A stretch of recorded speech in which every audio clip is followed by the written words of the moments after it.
We're in a series we call This Is Us, and it's about building good relationships. I heard Warren Buffett say 2 years ago, if you can't learn to get along with people, you can't succeed at anything. Building a business, building a church, building a class, building a team, a football sports franchise, you got to be able to get along with people. And if you watch too many political commercials, you'll hate everybody. I was in line with a lovely African-American lady, early voting, and we were crammed into this dumb little library. I said, look, you can have our lobby.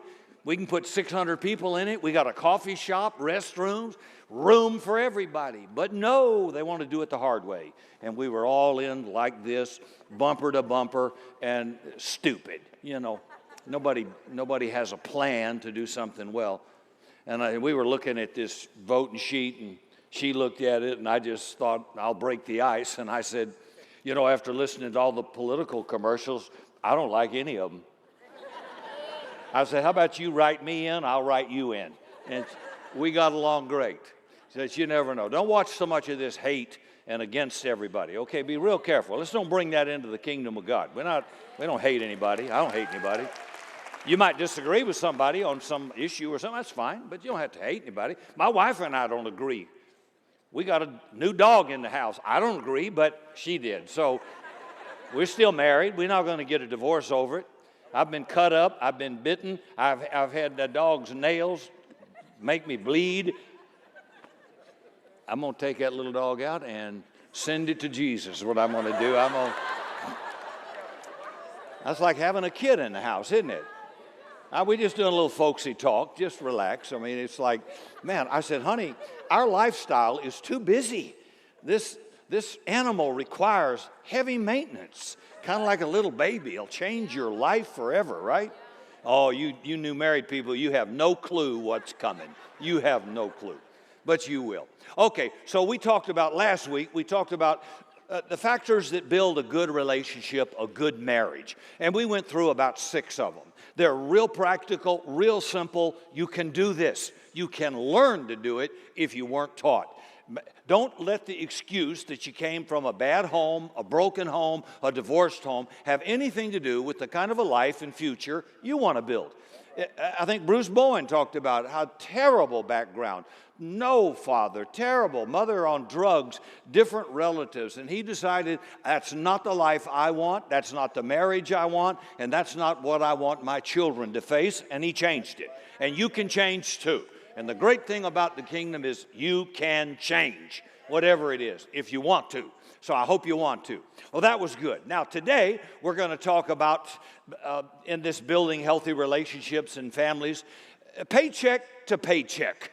We're going to talk a little bit about handling money in relationships. How many of you would agree that money plays a key role in everybody's life? Everybody, in every family. Money can be a big problem, or money can solve problems. It's really how you use it. Money's not bad or good. It's just going to manifest what's in the heart and life of the person that has it. And so we want to learn what God has to say about it. Jesus knew the importance of money. He made reference to money in parables or specific scriptures over 2,000 times. I mean, there's only like 500 verses on faith or prayer, and yet over 2,000 on handling resources, money. For example, the parable of the prodigal son and wasting his inheritance in Luke 15. Then there's the parable of the rich man and Lazarus in Luke 16. Then there's the parable of the vineyard workers in Matthew 20. Then there's the widow's offering in Mark 12, verse 41. And in Matthew 19, beginning in verse 16, Jesus is counseling the rich young ruler. And maybe one more that's the top of the list in Matthew 6. Where your treasure is, that's where your heart's going to be. Where your treasure is, whatever you treasure, that's where my heart's going to go. So Jesus used a lot of examples about money, probably because he knew how important it was to every one of us. So when we look at relationships and navigating some of the obstacles we all face, It's important to take a look at money. Now, I recently read, in prepping for this, I read several articles on top reasons for divorce. And money problem was always at the top of the list in almost every article. It's always in the top 2 or 3. Maybe we should change our wedding vows to say, till debt do us part. Maybe. If you don't manage your money, it will manage you. It's really important. You know, my grandfather used to say, you might die with the most toys, but you're still dead. You're still, just kind of remember that. So I want to look at the wisest man who ever lived. His name was Solomon. He was also the wealthiest. And he wrote a couple of books. One of them is Ecclesiastes, tells us how to get into trouble with money. And then the book of Proverbs tells us how to get out of trouble. Let's take a look at some reasons we get into trouble. Proverbs 27, verse 20. Just as death and destruction are never satisfied, so human desire is never satisfied. Anybody ever heard the name of Jeff Bezos? You know, how many people heard the name Amazon? Yeah. And how many people have used Amazon? Okay. Well, old Jeff was the founder of Amazon, and because of it, he's worth about $161 billion as of last month. I would say Jeff is a driven individual. He wants his company to keep expanding into different sectors. He wants the company to keep growing. And I'm going to make an assumption based on Jeff's desire for Amazon to take over the world. I would have to assume Jeff wants more. Now, I can't speak for him specifically, but why do we always want more? It isn't money itself, really. It's what we think money will do. We think money will do 3 things. It'll bring happiness, significance, and security. Well, let's take a look at those 3 real quick. Let's look at happiness. All of the advertising today, and now we're coming into Christmas, get ready. Our mailbox is starting to fill up, and I bet yours is too. All kind of stuff. It'll be all over TV. And it tells us in our culture today and in commercials that if you have more, you're going to be happier. And the American dream is life, liberty, and the purchase of happiness. You know, I'm American. I deserve the car I want, the house I want, the designer clothes I want. And the problem is our yearning always exceeds our earning. Ecclesiastes 5, verse 10 says, those who love money never have enough. And by the way, you can be broke on a street with a sign, will work for food, and love money. It's loving money. It's not money that's evil. It's loving money. Poor people love money. They go buy lottery tickets by the billions of dollars. So he says, you'll never have enough. How meaningless to think wealth will make me happy. By the way, wealth is not supposed to make you happy. It pays bills. It can build a business. It can fund a college education. It can help people in poverty. It can do a lot of things, but it can't make me happy. Second, let's look at significance. If I have money, I'll be more important. People will respect me more. They will suck up to me more. I threw that one in. I'll be more powerful. I can now afford to look the part. My Instagram feed will be filled with me in the coolest car, wearing the coolest clothes, going to all the trendy, expensive spots. It's amazing what people will pay for. Jesus said in Luke 12, verse 15, watch out, be on guard against all kinds of greed. Your life does not consist in the abundance of your possessions. So in other words, my net worth is not the same as my self-worth, because it can change. Never confuse your value with your valuables. How much you own has nothing to do with what you're worth to God and in life. So we think that having more will make us more happy, that it will give us more satisfaction, that it will make us more significant, but that isn't true. Third, how about security? The problem is, how big does my bank account have to be secure? Solomon said it was never enough, no matter how much he had. I can remember my father saying that if he could just accumulate this, he was a military guy, if he could accumulate this money, it'd be enough. And then after his military career, he went with the CIA, and then he got into Vietnam, and then he became a mercenary, and then he started making big money, black market money, illegal money. And it was piling up a few $1,000,000, and it was never, and I thought, it ain't never enough, Daddy, is it? Never, never enough. So you can never have enough because you can lose it overnight in a myriad of different ways. If you're going to have security, you got to put your security in something that can't be taken from you. Possessions can. Look, let me tell you something. I've been robbed twice. You can steal all my possessions. You can steal my furniture. You can steal my car. You can steal my clothes. But you can't steal what I know, and you can't steal the fact that God said, I will be your exceeding great reward. You can't steal that, and I can always replace stuff. I can't replace people. I can't replace wonderful relationships, but I can replace stuff. So don't get attached to that stuff. Proverbs 23:5. In the blink of an eye, wealth disappears. It'll sprout wings and fly away like an eagle. People say money talks, but usually it just says goodbye, and it just flies away. Solomon tells us that having more brings three things. First, if you have more, you got more expense. You think about that? As your income goes up, as your purchases go up, so do the expenses. It costs more to have more. If the grass is greener on the other side, you can bet so is the water bill. That's a fact. Ecclesiastes 5:11. The more you have, the more people come to help you spend it. So what good is wealth except perhaps to watch it slip through your fingers? So the more you have now, I need accountants, I need attorneys, I need advisors, I need all kinds of other people to help me figure out how to keep it, how to use it, how to tax shelter it. And it's the same for toys. Now you need a place to store your new boat. And now since it's bigger than your old boat, you got to get a larger truck to pull it. And let's not forget the insurance. That just went sky high too. So get a bigger house, get a bigger car, utility bill goes up, air conditioner, compressors, and heat pumps spend for more.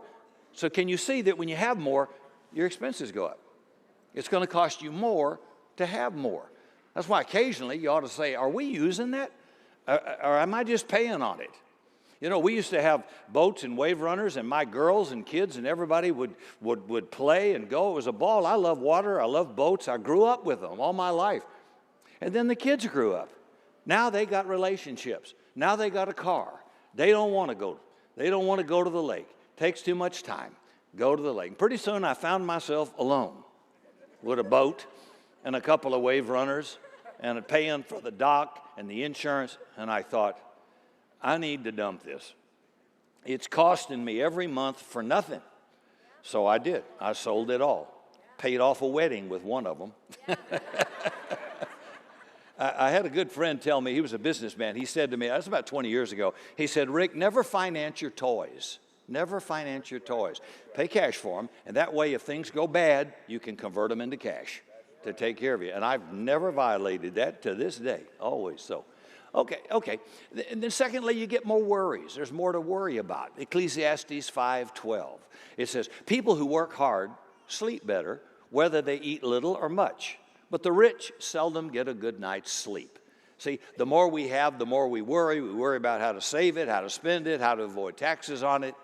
And sometimes you take your work home, and at home with your family, your mind is divided. Is this deal going to close? How'd the NASDAQ perform today? You know. And as you're getting ready to lay down and get a good night's sleep, the thought comes to your mind. Did I hire the right person? Did I fire the right person? How will this impact my company's bottom line? How will the decisions I made today impact my bottom line? And third, there's more pain to you if you lose it and you have more. Ecclesiastes 5, verse 14, the Living Bible. There is another serious problem I have seen everywhere, Solomon said. Savings are put into risky investments that turn sour, and soon there's nothing left to pass on to your son. The man who speculates is soon back to where he began with nothing. This, as I said, this is Solomon talking, is a very serious problem. For all his hard work, has been for nothing. He's been working for the wind, and it's all swept away. All the rest of his life, he's under a cloud, gloomy, discouraged, frustrated, and angry. Notice 4 kinds of pain when you got a lot and you lose a lot. Gloom, you're depressed. Maybe discouragement, you're disappointed. You don't have it anymore. Frustrated. You're watching everybody else take a great vacation over the summer, and you start thinking your vacation should have been better. And then anger. Sometimes we lose something that we hold valuable, and we turn bitter, and we turn angry. And those thoughts crossed my mind when we were robbed this last time. I had just had a birthday. People from all over the country came in, and my friends from different nations came in, and they really laid it on me for my 70th birthday. And the next day, it's all gone. And it was robbed. It was gone, totally gone.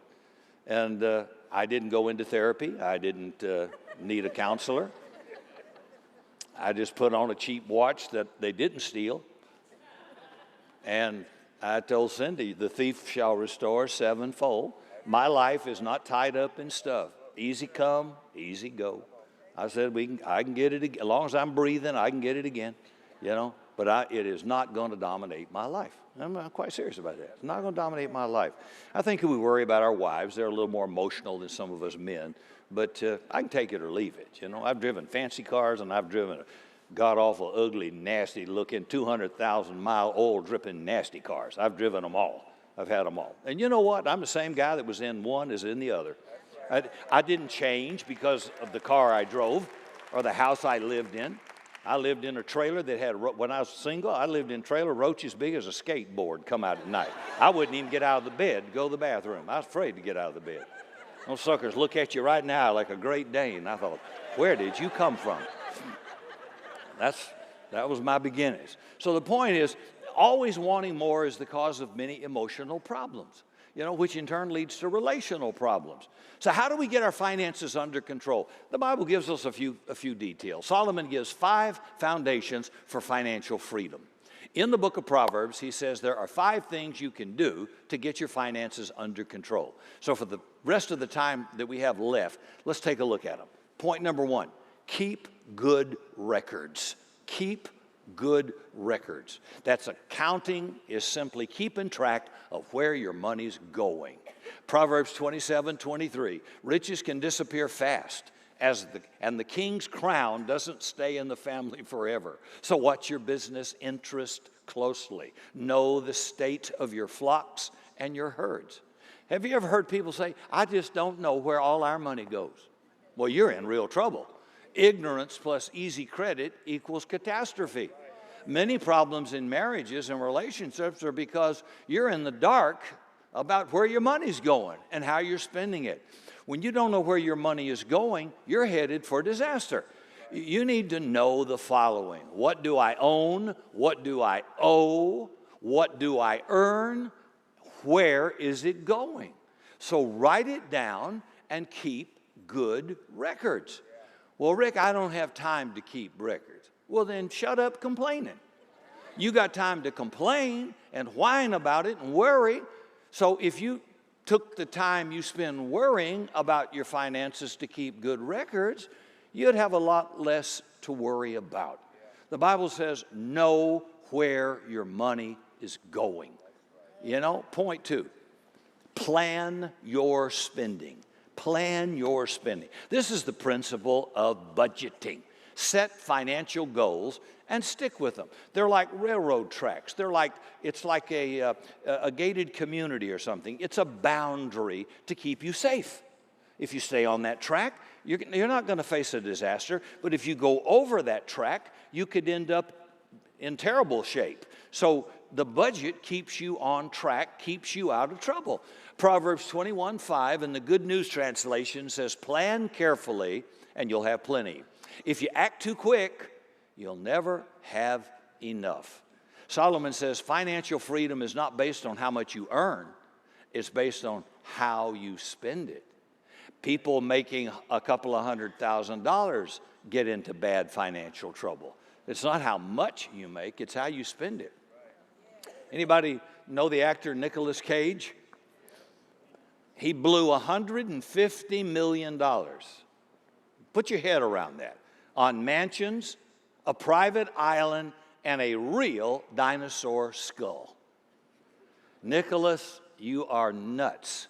What is wrong with you? Now, this came from CNBC, this article.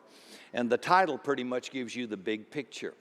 But the article goes on to read this. Best known for his roles in movies such as National Treasure, Leaving Las Vegas, Nicolas Cage was the top earner in Hollywood, worth $150 million. But Cage didn't hold on to his fortune long. He squandered it on a string of expensive and eccentric purchases, eventually facing foreclosure on several properties and owing the IRS $6.3 million in property taxes.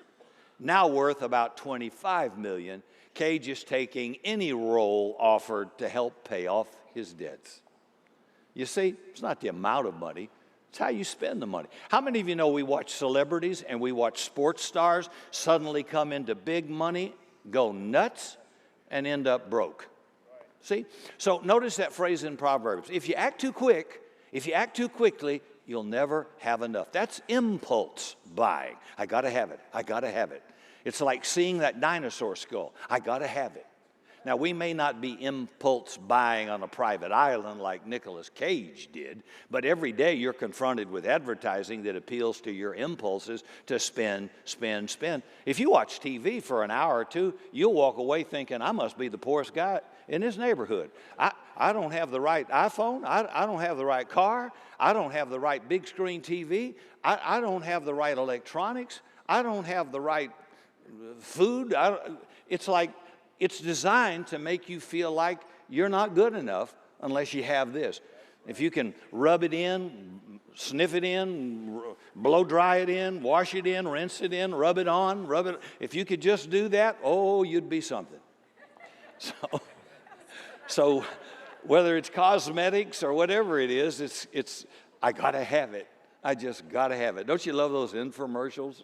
I keep thinking I need to buy that spray can of rubber that'll seal water leaks or something. That guy's always on there riding a boat with no floor in it with that spray on rubber stuff. And I'm thinking, man, that looks like good stuff. I got no use for that. Why is that creating an interest in me? I don't have any need for that at all. But you know, my flesh, your flesh, mine is never satisfied. If I got a little bit, a little more would be better, and then a little more, and it just drags you down. You know, if you get a Tesla, you're going to be saving the environment. You don't have to line up when we have gas shortages. You're going to look really cool doing it, and it's a great car, by the way. If you wear this, if you use this, you'll be famous, desirable. Wear this makeup, he will find you irresistible. It's based on emotion to hook you, You know, impulse buying is what stores do at H-E-B for men. They know it. They know how to trap us by forcing us down certain aisles, because men are impulse buyers. Women go in with a grocery list. But if the man goes, he'll spend twice as much, and the stores know that. So they'll put stuff in his way. The stuff you need that's good, they put it back in the back and hide it.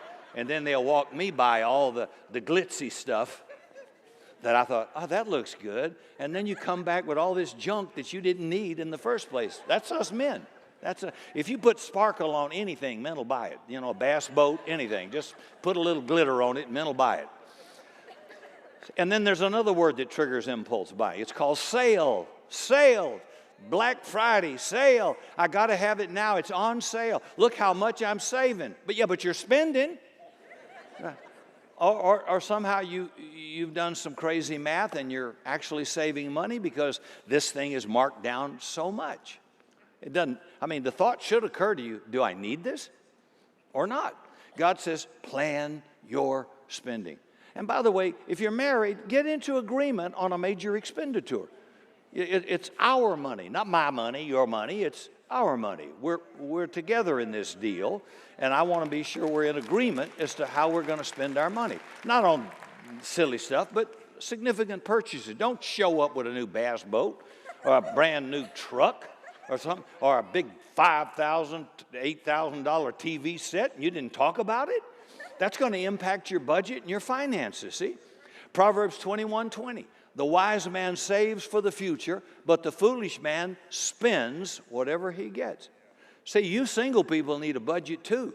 You can't spend everything you've got. And did you know spending habits and handling money, a lot of that is set by the time you're 7 years old, watching your parents.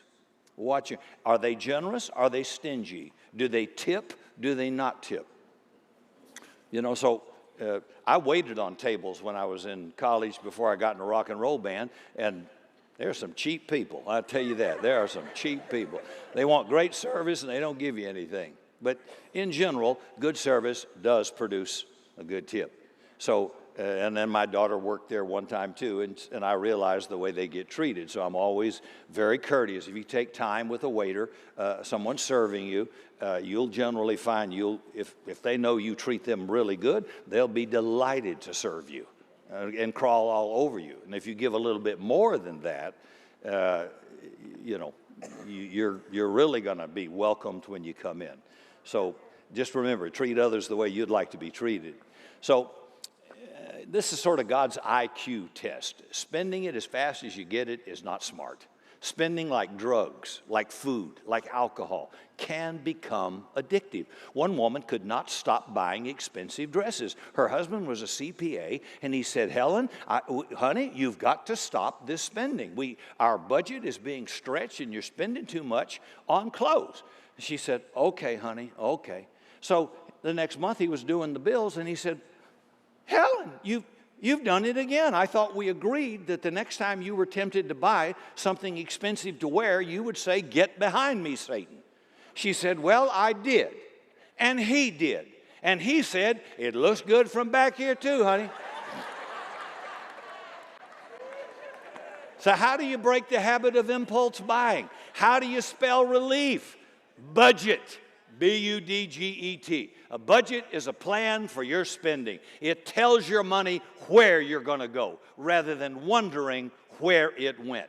And for the married couples out there, this can be a big help in your marriage. Let's just say one of you in the relationships loves to spend more than you need to. Don't look to the right or left right now.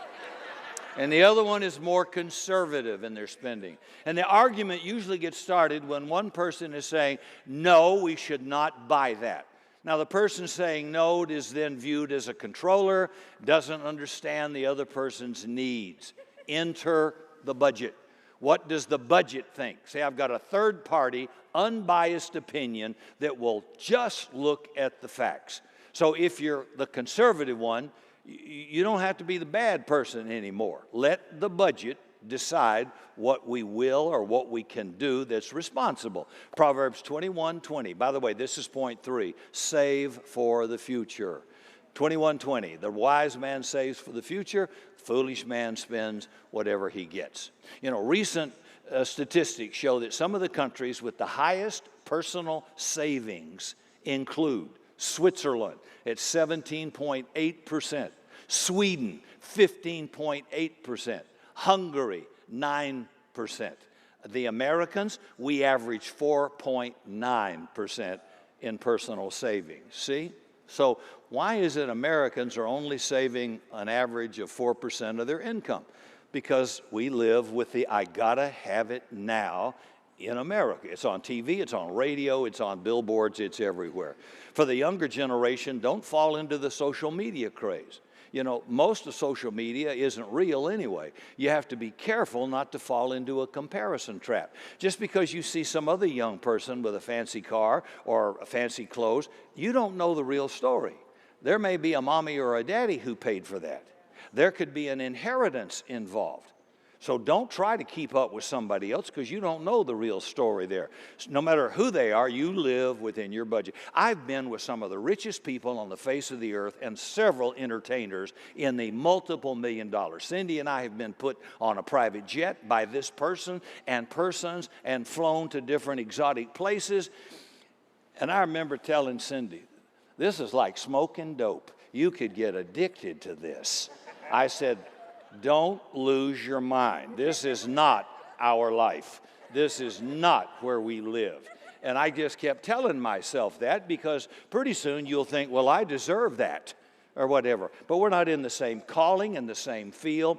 So we learn to enjoy that, appreciate that, but that ain't my life, right? Now, that's not my life. But Lord, why isn't it? Why couldn't you? I'm okay with that. I'm okay with that. You know, I am where I am because God said this is what I want you to do. Okay. Now that's good. If you're where you are because you washed up on the beach, that's not good. That means you had no direction, no vision, no plan. That's bad. But to be where you are because God put you there and He told you to be there, now I live within the limits of that budget. So what others may do, I don't know the real facts in their life. I don't know where their funding may be coming from. I don't compare. I just said, we enjoyed that, thank you, but I'm not gonna breathe and inhale that stuff because I know what it'll do to make you feel miserable and unappreciative of what you have. I'm grateful I have good health. I'm grateful I got a car to drive. I am grateful for you. I am grateful for the close friends in my life that I love dearly. And I mean, I'd do anything to help. I am grateful I have a house, a roof over my head, instead of a trailer with big roaches, because I had that too. But at least it kept me dry and warm. And don't become ungrateful with what you do have. Thank God you have food to eat and some clothes to put on. And if you'll handle your money right, there's some better days ahead for everybody. If you base your lifestyle on what everybody on your Instagram account has, you're never going to save anything. Point 4, tithe. This is biblical if you're a believer. God says that the first 10% of everything I make right off the top goes to Him. It's to put Him first. Now, why does God say that? He could have said 50%. He could have said 90%. He said 10%. But He wants to be first. It's a trust factor. Will you trust me with the first calf of your herd, with the first fruits of your crop, with the first fruit of your income? Will you trust me to take care of you, or will you trust your wealth? Now, God obviously doesn't need my money, but He wants what it represents. It's an act of gratitude. It says when I give God the first part of everything I make, it's a reminder it all came from God anyway. The earth is the Lord's, the fullness thereof, Psalms 24, and everybody in it. He owns the silver and the gold and the cattle on 1,000 hills. He says, let's get this straight. I'm the real owner of everything. I'm letting you rent it. I'm letting you be a steward of it. So you gave me my mind, my hands, my wisdom, the skill, the strength, and the opportunity. I am grateful, Lord. Here's my first portion. It's an act of priority. It says, God, I want you to be first in my life, and I'm going to prove it by putting my money where my mouth is. And if you think God is first in your life and you won't honor Him, then you're kidding yourself. You don't trust Him at all. And third, it's an act of faith. God has promised more blessings regarding giving than anything else in the Bible. And there are pagan people who are not Christians who are more generous than Christians, and in finances, they prosper. They prosper because it's not how you go to heaven, it's how you prosper. And so generous people who are not even Christian can prosper better than a stingy Christian who won't honor the Lord and won't give. And so it's a very, very promise. Give, so shall you receive. In the same measure you give, it shall be given to you. Good measure, pressed down, shaken together, and running over. God's a giver. God's generous. And He wants you to be like Him. So God has said, if you give back to me, you can't outgive me. Watch Him, and He'll bless your life. Proverbs 3, verse 9 and 10, I love this verse. Honor the Lord by giving Him the first part of all your income, and He will fill your barns with wheat and barley and overflow your wine vats with the finest Merlot. Cabernet Sauvignon. Some of you ex-Baptists don't know, do you? Yes, okay.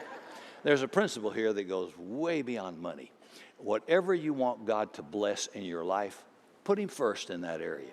If you want God to bless your family, put God first in your family. If you want God to bless your career, put God first in that career. Cindy and I agreed to tithe to God first when we got married before we paid anybody else for the rest of our lives. And to this day, we give above our tithe. And that commitment stands to this current day. We've done it through thick and thin, and God has blessed us. If you don't have enough money to tithe or save, You are overspending.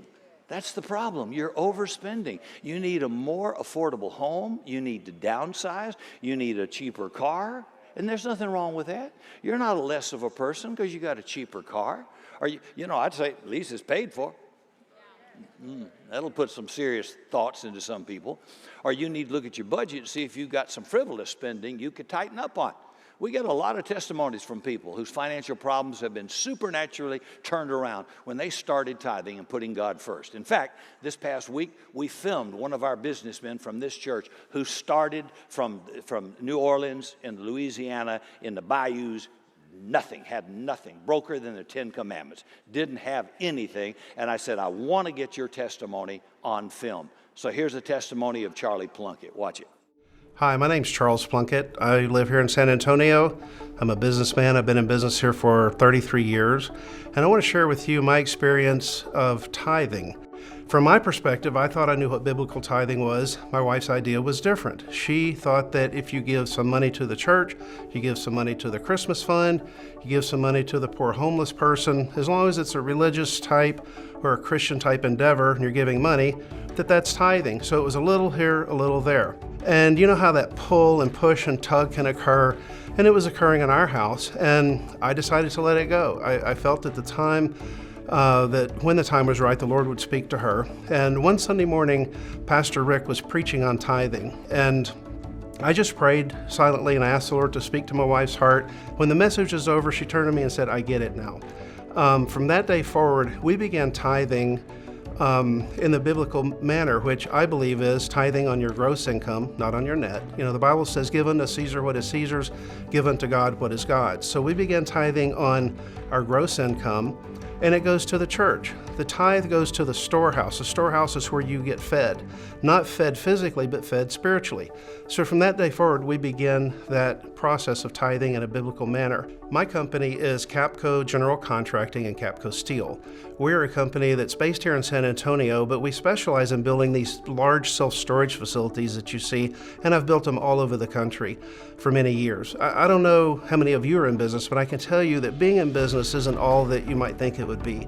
There are many ups and downs. There are times that I've gone for 2 years with no salary and lived off of what savings I had, and just as I was getting to the end of not being able to make it anymore, something would happen. A job would come in, things would turn around, and so God's seen me through and been faithful, but it wasn't really the blessing above and beyond, where your cup is running over. It was making it, having a nice living, being able to live pretty good, but as I began to tithe, that began to change. I remember around that time, we were probably in the neighborhood of doing about 8 to 10 million a year. Well, that sounds like a lot of money, but by the time you pay all the subcontractors and the suppliers and the overhead and your personnel and so forth and so on, there may not be a whole lot left from $10 million. But our business has grown in these last few years from that to the point of doing near $70 million. So that's a huge growth. And it hasn't been, we haven't grown our overhead that much. So, it's been fabulous for us. I mean, the business has been very profitable, which I also reap the rewards for. And we've experienced that for a number of years in that way now. Again, it started when I began biblical tithing, that we were able to see this sort of growth. I mean, it was exponential from 10 million to 25 million to 40 million to 55 million to 70 million. So it was just multiples of growth. And along with that, my own needs or my own personal income grew like that as well. So the Lord has blessed me to the point where I'm pretty well set. And, I acknowledge that it's Him. It's Him that has brought me the favor and brought me the success that we've seen. It's not us. We're not doing anything different than we did before, except being obedient to Him in our tithing. So I believe that God will meet your needs. I believe that He will show you His ability to meet your needs and to advance you in your life if you'll follow His law and His dictate in biblical tithing. And I want to encourage you to do that today. It's certainly been good for me. Thank you. Yeah, good, Charlie. Charlie Charlie's a tither and a giver, an incredible, generous man. He and Julie are amazing people, and we're thrilled and privileged to have them at Summit. But I've known that with him for years, but I said I'd love to get that on film, just a brief glimpse of you and your wife getting into agreement to honor the Lord and then how he's blessed your business. Point number 5, almost done. Enjoy what you have. Ecclesiastes 6, verse 9. It's better to be satisfied with what you have than to always be wanting something else. You can become so preoccupied with getting more that you fail to enjoy what you have. You can't enjoy your kids because you're always worried about making payments. Let's call it the San Antonio syndrome. Stage 1, my yearning exceeds my earning. Stage 2, you get overextended. You carry more debt than you should. Stage 3, you have to hustle constantly to make the ends meet. Always rush. Stage 4, your family life starts to deteriorate. You get irritable and uptight. Everybody's working so hard just to make ends meet. So why don't we enjoy what we have? Because we're always busy trying to get more. Ecclesiastes 5, verse 19. If God gives us wealth and prosperity and lets us enjoy them, we should be grateful and enjoy what we have worked for. It is a gift from God. So God says, learn to be in control and enjoy what you do have. We already have more than 90% of the rest of the world. So learn to be content with what you have. Keep good records, plan your spending, save for the future, tithe, and enjoy what you have.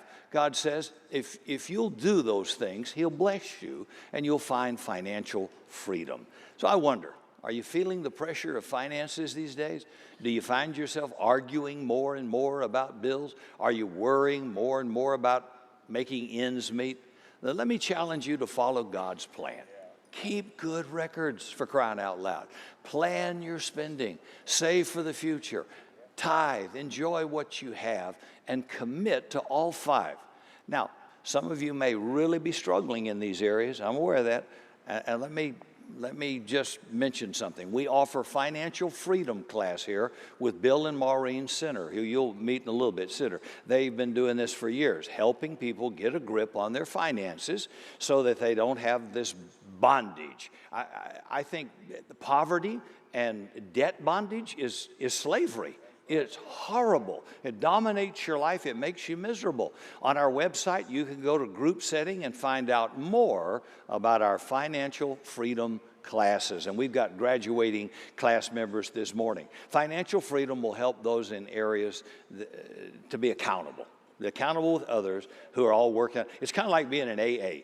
We got financial troubles. We're working on them together. Somebody has a drinking problem. I have a drinking problem. We're in AA together. We're encouraging each other. So we're all in that class to learn how to get on top of this thing and get control of it. And everybody else is working on the same thing. So tackle debt, create a budget, and if you're really struggling in this area and you walk out and you just said, I'm not going to do anything I've heard, I'm just going to keep worrying, well, then you're going to be headed for disaster. You won't be better next year. You won't be better the 5 years from now. In fact, it's possible that if you listen to what I'm saying and walk out the door and you don't put it into action, you're just going to be in the same place or worse next year. It'll get worse, not better. My grandfather used to say, Ricky, bad doesn't get better longer. It gets worse. So out of control finances are a symptom of an out of control life. Unmanaged finances are a symptom of an unmanaged life. What you need is a life manager. And here's the good news. Jesus said he would do these things. He promised us. He said so. He said, I'll help you manage your life. I'll be your guide. I will direct you. It's called being Lord of my life, not just in areas of finance, but he'll help me in every area of life, my relationships, my marriage, parenting our children, controlling my emotions. The list goes on and on. That's good news.